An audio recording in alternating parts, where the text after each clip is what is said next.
हमें 15 सालों के लिए बिना बिजली के रहना पड़े तो हमारी जिंदगी कैसी होगी? क्या हम इंसान बिना बिजली के सरवाइव कर पाएंगे या फिर मारे जाएंगे? चलिए जानते हैं। तो कहानी की शुरुआत कुछ पुराने दिनों के शिकागो में होती है, जहाँ सभी इंसानों के पास इलेक्ट्रिसिटी थी। यहाँ पर हम एक चार्ली नाम की बच्ची को देखते हैं जो कार्टून देख रही थी। वहीं उसका छोटा भाई डैनी आईपैड में गेम खेल रहा था और उनकी मॉम रेचल फोन पर किसी से बातें कर रही थी कि तभी उसका हस्बैंड बेन घबराता हुआ घर आता है और उन्हें बताता है कि उनके पास ज्यादा टाइम नहीं है। जिस पर रेचल उससे पूछती है कि तुम किस बारे में बात कर रहे हो। अचानक यहाँ बेन के घर में लाइट्स ब्लिंक होने लगती है और उसके लैपटॉप में भी कुछ फाइल्स डाउनलोड होने लगती है जो अगले ही सेकंड में 100% डाउनलोड भी हो जाती हैं। जिसके बाद वो अपने लैपटॉप से यूएसबी निकालकर उसे एक मेटल के लॉकेट में लगाने लगता है। वहीं दूसरी ओर हाईवे पर माइल्स और उसका दोस्त अपनी कार से निकलते हैं, जहाँ उनके पीछे रुकी हुई गाड़ियों की लाइन लगी हुई थी, जिनकी हेडलाइट्स भी एक के बाद एक अपने आप बंद हो रही थी। आसमान में प्लेन्स भी इधर उधर क्रैश होने लगे थे, जमीन पर ट्रांसफार्मर्स फटने लगे थे और यहाँ तक कि विलीस टावर भी एकदम काला पड़ चुका था। इसके बाद हम धरती को अंतरिक्ष से देखते हैं, जहाँ धीरे धीरे धरती से बिजली गायब होती हुई नजर आ रही थी। अंधेरा यूएसए के नॉर्थ से होते हुए ईस्ट और साउथ में फैलता चला जा रहा था और चारों तरफ ऐसा समा हो गया था कि बिल्कुल कैंडल लाइट डिनर का माहौल था। लेकिन आज की जनरेशन यानी कि जेन जी के लिए इंटरनेट ना होने का मतलब है कयामत का आ जाना। इसके बाद हमें एक स्टोरी सुनाई जाती है जिससे हमें पता चलता है कि उस ब्लैकआउट डे को 15 साल से ज्यादा हो गए हैं। ब्लैकआउट डे के बाद इलेक्ट्रिसिटी वापस आई ही नहीं, जिस वजह से इलेक्ट्रिसिटी से चलने वाली सभी चीजें बेकार हो गई थी। यहाँ तक कि लोगों के कार इंजन्स, जेट टर्बाइंस और जरा जरा सी बैटरीज भी बिल्कुल खराब हो गई थी। इन सब चीजों की वजह से बड़े पैमाने पर सभी के हालात बहुत खराब हुए। बीमारी बढ़ी लेकिन दवाइयाँ नहीं मिली, आग लगी लेकिन आग बुझाने वाली गाड़ियाँ नहीं थी, फैक्ट्रीज थी लेकिन वहाँ खाने के लिए कुछ नहीं था और सभी लोग हाथ से काम कर रहे थे। जिसके बाद जल्द ही सरकारें गिरने लगी और मिलिटियाज बढ़ने लगी थी। ब्लैकआउट के बाद यूनाइटेड स्टेट्स 6 भागों में बंट चुका था, जो कि the Monroe Republic, the Georgia Federation, the Plains Nation, Texas, the California Commonwealth और बाकी बंजर जमीन थी। इन सभी शहरों के ऐसे हालात को देखकर ज्यादातर लोग यहाँ से कहीं और शिफ्ट हो चुके थे, जिनमें से एक बैन और उसकी फैमिली भी थी, क्योंकि वो वहाँ के विलेज एरिया में रहने लगे थे, जो कि द मोनरो रिपब्लिक एक पीसफुल कॉलोनी थी जहाँ कुछ 100 लोग जाकर बस गए थे। यहाँ हमें पता चलता है कि बेन की वाइफ का कुछ साल पहले ही देहांत हो गया था और अब वो एक ब्रिटिश मेडिकल डॉक्टर मैगी को डेट कर रहा था। उसके बच्चे डैनी और चार्ली भी अब बड़े हो चुके हैं, लेकिन डैनी को अकेले रहना ज्यादा पसंद है क्योंकि वो अस्थमा की बीमारी से गुजर रहा है। ऐसे ही एक दिन चार्ली अपने भाई के साथ जंगल में जाती है, जहाँ उन्हें एक अबेंडन वैन दिखती है। चार्ली उसके अंदर जाती है और वहाँ उसे एक मिनी फ्रिज मिलता है, जिसे देखकर उसे अपने बचपन की याद आने लगती है, जब ब्लैकआउट डे के बाद उसके मॉम डैड ने उसे वो पिघली हुई आइसक्रीम दी थी, क्योंकि वो उस वक्त की आखिरी आइसक्रीम थी। एक दिन जब चार्ली हर दिन की तरह जंगल में एक चक्कर लगाने जाती है, तब मोनरो मिलिटिया, जो कि मोनरो रिपब्लिक की मिलिट्री फोर्स है, वो कॉलोनी के अंदर आते ही धावा बोल देती है। मिलिटिया की कलाई पर एक टैटू गुदा हुआ था, जो कि मोनरो रिपब्लिक के मेंबर्स का सिंबल था, जिससे उन्हें पहचाना जा सकता था। अब क्योंकि ये मोनरो रिपब्लिक के सेटलमेंट का समय है, इसलिए वहाँ रहने वाले सभी लोगों को टैक्स के रूप में अपनी फसलें देना उनकी जिम्मेदारी है। हालांकि बेन जानता है कि ये टैक्स से कहीं ज्यादा है। बेन को लगता है कि उनके साथ कुछ बुरा होने वाला है, इसलिए वो अपने सबसे अच्छे दोस्त आरोन के पास जाता है और उसे वो लॉकेट दे देता है जिसमें बेन ने मूवी के शुरू में वो यूएसबी लगाया था। बेन आरोन से कहता है कि चाहे कुछ भी हो जाए, तुम्हें इस लॉकेट को कुछ नहीं होने देना। तभी उस मिलिटिया ग्रुप का कैप्टन मेजर टॉम नेवेल वहाँ आ जाता है और बेन को अपने साथ चलने के लिए कहता है। वो उससे उसके भाई माइल्स के बारे में पूछता है, जिस पर बेन कहता है कि वो माइल्स से पिछले 15 सालों से नहीं मिला है। वहाँ मौजूद सभी लोग डर के मारे देखते हैं कि मिलिटिया ग्रुप अपने कदम वापस लेने लगता है कि अचानक वहाँ डैनी आकर उनकी ओर क्रॉसबो पॉइंट करता हुआ अपने डैड को ना ले जाने की धमकी देता है। बेन उसे शांत करने की कोशिश करता है, लेकिन इससे कोई फायदा नहीं होता और गलती से डैनी उन पर गोली चला देता है, जिससे वहाँ मौजूद एक दुश्मन मारा जाता है। ये देखकर एकदम से सभी लोग मिलिटिया पर हमला करना शुरू कर देते हैं, लेकिन इस लड़ाई में उनका कोई मुकाबला नहीं होता और कई लोग मिलिटिया द्वारा मारे जाते हैं, जिसमें टॉम और बाकी लोगों को छोड़ दिया जाता है। लेकिन मिलिटिया ने डैनी को बंदी बना लिया था। कुछ देर बाद जब चार्ली वापस अपने घर आती है, तो यहाँ वो अपने डैड को खून में लथपथ पाती है, जहाँ वो अपनी आखिरी सांसें ले रहा था। वो उसे बताता है कि डैनी को मिलिटिया के लोग किडनैप करके ले गए हैं और अब उन लोगों की आखिरी उम्मीद सिर्फ माइल्स ही है, जो शिकागो में कहीं रह रहा है। चार्ली रोते हुए अपने डैड को बचाने की कोशिश करती है, लेकिन बेन मरने से पहले उसे अंकल माइल्स को ढूंढने के लिए कहता है, जिसके बाद उसकी मौत हो जाती है। अपने डैड के ऐसे मरने से चार्ली पूरी तरह टूट चुकी थी, लेकिन उसके पास शोक मनाने तक का टाइम नहीं था। वो अपना सामान पैक करती है और अकेले बाहर निकलने के लिए तैयार हो जाती है, लेकिन मैगी और आरॉन उसे अकेले नहीं जाने देते, जिसके बाद वो खुद उसके साथ जाने को तैयार हो जाते हैं, जो चार्ली को बिल्कुल पसंद नहीं आता। इसके बाद तीनों खतरनाक रास्तों से होते हुए पूरे दिन सफर करते हैं, जिससे तीनों के बीच बॉन्ड और भी ज्यादा मजबूत हो जाता है। अगले दिन चार्ली जब पानी लेने के लिए झरने के पास जाती है तो उसे एक नेट नाम का लड़का दिखता है, जिसे देखकर वो वहीं रुक जाती है। अब क्योंकि पूरी दुनिया ब्लैकआउट में चली गई थी, इसलिए तब के बाद से हर इंसान को पहली बार में देखकर खतरा ही समझा जाने लगा था। यहाँ तक कि चार्ली जैसी लड़की के लिए बहुत सी चीजें दिमाग में होती हैं, लेकिन खुशकिस्मती से नेट सिर्फ उससे उसका नाम पूछता है और उसे जाने देता है। उस रात चार्ली और उसके दोस्तों को एक टूटा फूटा प्लेन मिलता है, जिसमें वो रात गुजारने की सोचते हैं, लेकिन बदकिस्मती से ये स्कैवेंजर्स ग्रुप का ठिकाना था, जहाँ उन लोगों को देखकर कुछ चोर यहाँ आते हैं और चाकू की नोक पर उनमें से एक चार्ली को उनसे दूर ले जाता है। मैगी को यहाँ कुछ खतरा महसूस होता है कि तभी वो अपने तेज दिमाग का इस्तेमाल करके उन चोरों को विस्की पिला देती है, जिसके ठीक बाद वो लोग उल्टी करते हैं और मर जाते हैं। वहीं दूसरी ओर आखिरी चोर चार्ली को मारने की कोशिश करता है कि तभी अचानक वहाँ नेट आ जाता है और उसे बचा लेता है। अगली सुबह नेट उन तीनों के साथ जाता है, क्योंकि यहाँ पता चलता है कि वो भी उनके साथ शिकागो जा रहा है। मैगी उसे अपनी टीम में देखकर कंफ्यूज्ड हो जाती है, क्योंकि नेट उसके लिए बिल्कुल अनजान था। इसलिए वो चार्ली को वार्निंग देती है कि उसे ऐसे ही किसी पर भरोसा नहीं करना चाहिए, लेकिन कुछ देर बाद उसे याद आता है कि हर कोई बुरा नहीं है, इसलिए अब उसे नेट से कोई परेशानी नहीं थी। अगले सीन में जब मेजर टॉम और उसकी आर्मी आराम कर रही थी तो डैनी इस बात का फायदा उठाकर वहाँ से भागने की कोशिश करता है और हथकड़ियों का ताला खोलकर भाग जाता है, लेकिन कुछ दूर और भागने के बाद उसे अस्थमा का दौरा पड़ता है और वो वहीं एक घर के पास गिरकर बेहोश हो जाता है। कुछ घंटों बाद जब उसकी आंख खुलती है तो वो अपने सामने एक लड़की को उस पर बंदूक ताने देखता है। वो लड़की अपना नाम ग्रेस बताते हुए उससे पूछती है कि वो कहाँ से आया है, जिस पर डैनी बताता है कि कुछ लोगों ने उसे किडनैप कर लिया था, जिनसे बचता हुआ वो यहाँ आया है। ये सुनकर वो लड़की बंदूक नीचे करती है, जिसके बाद वो उसे अस्थमा पंप देती है और बताती है कि ये उसके मरे हुए बेटे का है। इसके बाद हम उन चारों के ग्रुप को देखते हैं जो फाइनली शिकागो पहुंचते हैं, जो कि मोन्ट्रो रिपब्लिक में ही है। यहाँ देखने लायक बात है कि रिगली फील्ड पूरी तरह से आईवी प्लांट से कवर्ड है, सड़कें मछुआरों से भरी हुई है और फोक्सवैगन बीटल जैसी गाड़ियों को घोड़े की बग्गी में बदल दिया गया है। बेन की बताई जानकारी के बाद वो सभी एक होटल में पहुँचते हैं। बारटेंडर से माइल्स के बारे में पूछते हैं। पहले तो वो बारटेंडर माइल्स नाम के किसी इंसान को जानने से मना कर देता है, लेकिन जब चार्ली उसे अपने डैड बेन के बारे में बताती है कि हाल ही में उनकी डेथ हुई है, तो वो बताता है कि वो खुद ही माइल्स है, लेकिन वो उन सभी से अपनी पहचान को छुपाए रखने के लिए बोलता है। कुछ देर बाद माइल्स अपनी भतीजी को अंदर ले जाता है और उससे प्राइवेटली बात करता है, जहाँ चार्ली बताती है कि कैसे मिलिटिया ने उसके डैड को बेरहमी से मार डाला और डैनी को किडनैप करके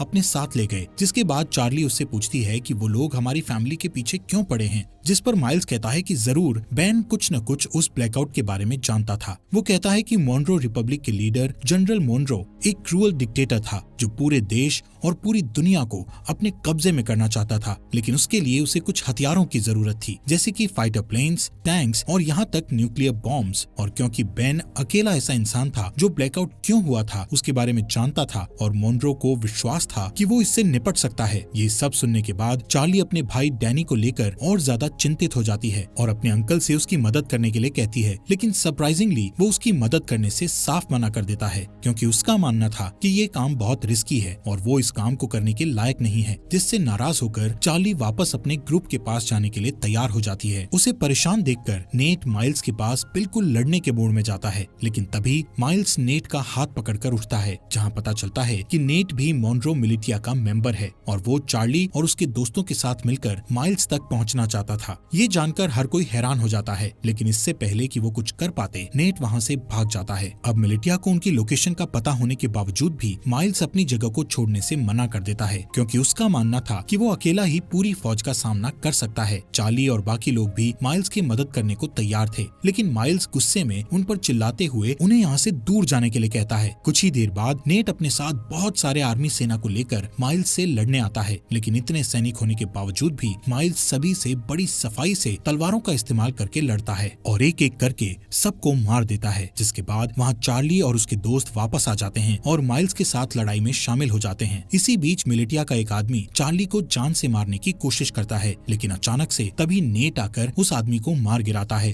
थोड़ी ही देर बाद माइल्स मिलिटिया के कैप्टन को जान से मारकर लड़ाई खत्म करता है, जिसके बाद वो चार्ली और बाकी लोगों के साथ डैनी को ढूंढने के लिए निकल जाता है, जो सुनकर भी सभी काफी खुश होते हैं। कुछ देर बाद माइल्स को अचानक से उस ब्लैकआउट डे का एक फ्लैशबैक याद आता है और यहाँ से सीन फ्लैशबैक में जाता है, जहाँ सारी दुनिया में अचानक अंधेरा छा जाने के बाद वो अपने दोस्त के साथ कार से बाहर निकलता है और अपने दोस्त के साथ मरीन कॉर्प्स बेस में जाता है, जहाँ हमें पता चलता है कि ये दोनों मरीन पुलिस हैं। यहाँ अंदर जाने के लिए उन्हें अपने हाथ पर बना वो एम नाम का टैटू दिखता है, जिससे पता चलता है कि माइल्स का दोस्त, जिसका नाम सेबेस्टियन मॉन्रो है और वो इस समय मॉन्रो रिपब्लिक का लीडर भी है। वहीं दूसरी ओर मेजर टॉम और उसके आदमी डैनी के फुटप्रिंट्स का पीछा करते हुए ग्रेस के घर तक पहुंचते हैं। डरी हुई ग्रेस डैनी को बचाने की कोशिश करती है, लेकिन जैसे ही टॉम उसे जान से मारने की धमकी देता है तभी वो पीछे हटती है और टॉम उसके घर में घुसकर डैनी को पकड़ लेता है। उनके जाने के बाद ग्रेस चुपके से बेसमेंट में जाती है और एक लॉकेट निकालती है जो बिल्कुल आरॉन के लॉकेट जैसा था। जैसे ही वो उसे दबाती है तो अचानक से कमरे में बल्ब चालू हो जाता है। इसके बाद ग्रेस उस लॉकेट को कंप्यूटर में लगाती है और किसी से चैट करना शुरू कर देती है। दूसरी तरफ जो ग्रेस से चैट कर रहा था वो बहुत खुश था कि मिलिटिया को उनके छुपे हुए राज के बारे में नहीं पता चला। यहाँ प्रेजेंट में माइल्स ग्रुप को अपने साथ ही रखता है, जो कि अपनी एक पुरानी साथी को ढूंढ रहा है जिसका नाम नोरा है, जो एक्सप्लोजिव्स बनाने में माहिर है। माइल्स चार्ली को बताता है कि अगर उन्हें डैनी को बचाना है तो उन्हें नोरा जैसे तेज फाइटर की जरूरत पड़ेगी। यहाँ टैवर्न में अचानक उनके ऊपर कुछ दुश्मन हमला कर देते हैं,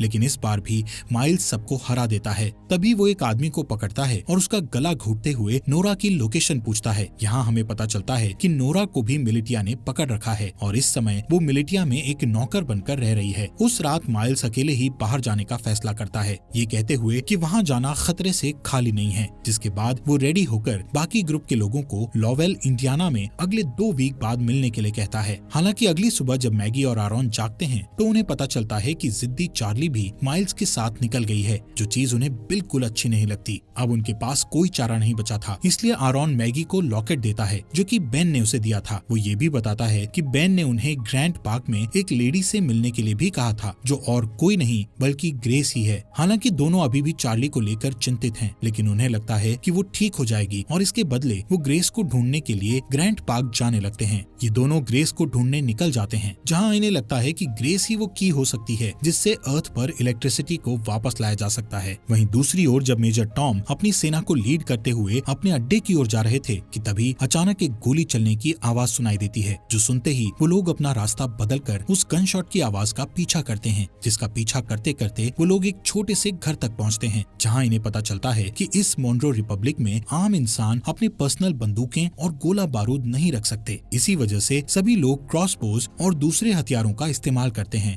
इसी के चलते मेजर टॉम उस घर के मालिक को धमकी देता है कि वो अपने घर के सभी हथियारों को उन्हें दे दे। उस आदमी को लगता है कि वो हथियार देने के बाद भी मारा जाएगा, इसलिए वो अपने घर से एक बंदूक निकालकर बाहर खड़े एक आदमी को गोली मार देता है कि तभी मेजर टॉम उस आदमी को गोली मारकर उड़ा देता है। इन सब चीजों के बाद हम वहीं डरे हुए डैनी को देखते हैं। अगले सीन में मिलिटिया के अड्डे पर हमें फॉर्मली जनरल मॉन्रो से मिलवाया जाता है, जिसका हाथ इन सभी बुरी चीजों में है। मॉन्रो वहाँ मौजूद एक आदमी से अपने हथियारों के बारे में पूछता है, लेकिन जब वो डरा हुआ आदमी उसका कोई जवाब नहीं देता तो वो उसे बेरहमी से जान से मार देता है। जिसके बाद वो दूसरे रूम में अपने एक दूसरे वर्कर के पास जाता है, जहाँ हमें पता चलता है कि ये बेन की वाइफ रेचल है, जिसे हम मरा हुआ मानते हैं। यहाँ मॉन्रो रेचल को बताता है कि बेन मर चुका है और ये सुनकर रेचल बहुत परेशान हो जाती है। इस दौरान चार्ली पूरे दिन जंगल में घूमती हुई आखिर में अपने अंकल को ढूंढती है, जहाँ माइल्स उससे गुस्सा था क्योंकि उसने उसकी बात नहीं सुनी थी। लेकिन जब चार्ली बताती है कि उसके भाई को अस्थमा का दौरा पड़ता है तो वो शांत हो जाता है। कुछ देर बाद उन्हें ढेर सारे मजदूर दिखते हैं जो हाथों से हेलीकॉप्टर को खींचकर ले जा रहे थे।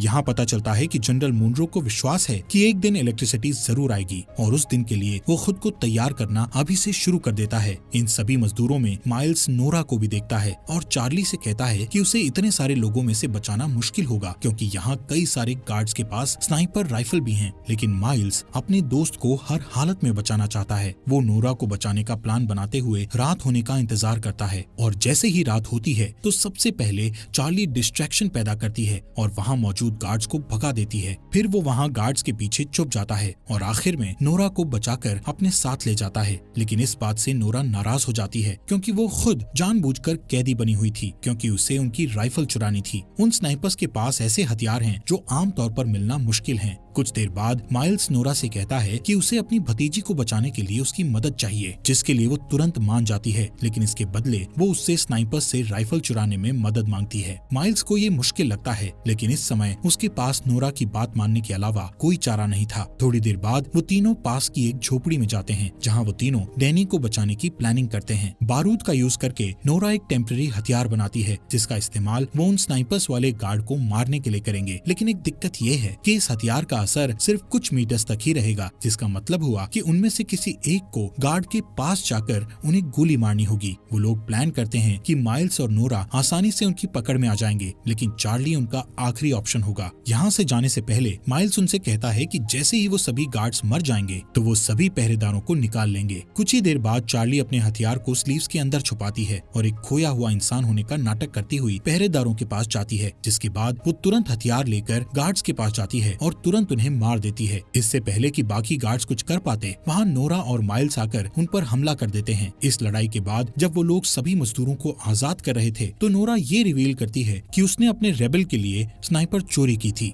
वहाँ ग्रैंड पार्क में जब ग्रेस अपने कंप्यूटर पर टाइप कर रही होती है, तभी कोई आदमी उसके घर में घुसकर उसके सामने आता है। उस आदमी के पास भी सेम वही लॉकेट था जो उसकी टेजर स्टिक एनर्जी छोड़ रहा था। दूसरी ओर माइल्स नोरा को रेबल का साथ छोड़ने के लिए मनाने की पूरी कोशिश करता है, लेकिन वो मना कर देती है। यहाँ हमें पता चलता है कि पहले ये दोनों कपल थे, लेकिन ब्लैकआउट के बाद उन्हें ब्रेकअप करना पड़ा। ऐसे ही कुछ देर बाद वो दोनों रेबल के ठिकाने पर पहुँच जाते हैं, जहाँ उन्हें एक पादरी मिलता है। पादरी खुश था कि नोरा स्नाइपर गन लेकर आई है, लेकिन बुरी खबर ये थी कि उनकी सेना पर अभी भी लगातार हमला किया जा रहा है। जब ग्रुप ठिकाने पर पहुंचता है तो उन्हें अंदर कुछ घायल आदमी बैठे मिलते हैं। पादरी यहाँ ये भी बताता है कि इन सभी आदमियों में से एक आदमी गायब है, जो सुनकर माइल्स तुरंत सभी को ये जगह छोड़ने के लिए कहता है, क्योंकि उसका मानना है कि मिलिटिया उसके आदमियों से पूछताछ कर रही है और इस जगह से भागने का यही सही समय है। नोरा इस बात के लिए मान जाती है, लेकिन उससे 30 मिनट मांगती है, क्योंकि वो घायल आदमियों को ठीक करना चाहती थी। बदकिस्मती से उसका ये डिसीजन गलत साबित होता है, क्योंकि कुछ ही मिनटों के बाद कैप्टन एडम मिलिटिया के साथ दिखाई देता है। उन्हें कुछ देर रोकने के लिए माइल्स अपने बेस्ट शूटर को स्नाइपर के साथ ऊपर भेजता है और उसका ये प्लान काम करता है, क्योंकि ऊपर भेजा गया वो स्नाइपर मिलिटिया के कई लोगों को घायल कर देता है, जिससे उन्हें पीछे हटने पर मजबूर होना पड़ता है। इस लड़ाई के चलते रात हो जाती है। यहाँ बेसमेंट के अंदर माइल्स और बाकी लोग दीवार के सहारे एक सुरंग बनाने की कोशिश करते हैं ताकि एक तरफ से दूसरी तरफ जा सकें, लेकिन उनका ये प्लान पूरी तरह से फेल हो जाता है, क्योंकि दीवार में सुरंग खोदते समय दीवार गिरने लगती है और माइल्स उस गड्ढे में गिर जाता है, जिससे उनकी पूरी मेहनत खराब हो जाती है। ठीक इसके बाद छत पर बैठे स्नाइपर की मौत हो जाती है, जिसके बाद कैप्टन एडम और उसके लोग बेसमेंट में घुस जाते हैं। लेकिन माइल्स, जो बहुत बढ़िया तलवारबाज है, वो कुछ आदमियों को नीचे गिराता है और एडम को बंदी बना लेता है। फिर वो उसे दूसरे रूम में बंद कर देता है और यहाँ से भागने के तरीके सोचने लगता है। यहाँ हैरानी की बात ये होती है कि एडम माइल्स को पहचान लेता है, जिससे कमरे में मौजूद सभी लोग हैरान रह जाते हैं। ये देखकर चार्ली उनसे पूछती है, तुम एक दूसरे को कैसे जानते हो? यहाँ कहानी एक अलग मोड़ लेती है, जहाँ एडम ये रिवील करता है कि पहले माइल्स जनरल मुनरो का राइट हैंड था। यहाँ तक कि माइल्स वो इंसान है जिसने मिलिटिया को लड़ना सिखाकर इतना खतरनाक बनाया है। लेकिन इतना रिवील होने के बावजूद भी माइल्स उन्हें मारने पर अपना फोकस रखता है। माइल्स उनके सामने एक डील रखता है, जिसमें वो खुद को मुनरो मिलिटिया के सामने सरेंडर करेगा, लेकिन उसके बदले में उसके ग्रुप के किसी भी इंसान को कोई नुकसान नहीं पहुँचाया जाएगा। किसी वजह से एडम ये डील एक्सेप्ट कर लेता है। हो सकता है उसे अपनी जान की परवाह हो इसलिए। खैर, इसके बाद जल्द ही माइल्स को मुनरो मिलिटिया ले जाया जाता है। यहाँ से सीन फ्लैशबैक में जाता है, जहाँ हम ब्लैकआउट के 2 वीक बाद का सीन देखते हैं, जब माइल्स अपने भाई को ढूंढने के लिए शिकागो आया था और उसका सबसे अच्छा दोस्त मुनरो भी उसके साथ था। वहीं रास्ते में उन्हें 2 आदमी मिलते हैं, जिनमें से एक आदमी दूसरे को बहुत बुरी तरह पीट रहा था। एक अच्छा इंसान होने के नाते माइल्स उनके पास जाता है और अपनी बंदूक निकालकर उनमें से एक को गोली मार देता है।